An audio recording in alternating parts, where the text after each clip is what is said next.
আজকে সকালে বিশ্বনাথের পুজো দিয়ে আমরা চলে গেছিলাম আমাদের গন্তব্য যেখানে থাকার জায়গা। বিকেলবেলা ঘুরতে বেরিয়েছি। কাশি চাট ভান্ডারে আসার ইচ্ছা ছিল চাট খাওয়ার উদ্দেশ্যে।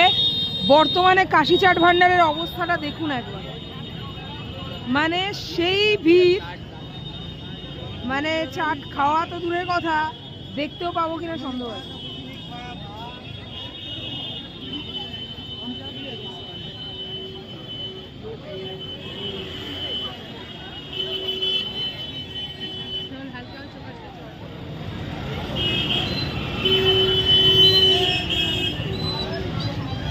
এই হচ্ছে কাশি চাট ভান্ডার।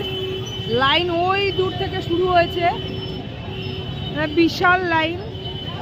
আমি খাওয়ার চিন্তা ভাবনা করেছিলাম, জানি না কতক্ষণ লাইনে দাঁড়াতে হবে। বেনারসের অলিতে গলিতে অনেক কিছুই খেয়েছি, কিন্তু ঠিক মনোপুত হয়নি। তো শেষমেশ ট্রাই করতে চলে এসেছি কাশি চাট ভান্ডারের চাট, কিন্তু জানি না আমি লাইনে দাঁড়াতে পারবো কিনা। প্রচুর লাইন, আনবিলিভেবল ভিড়।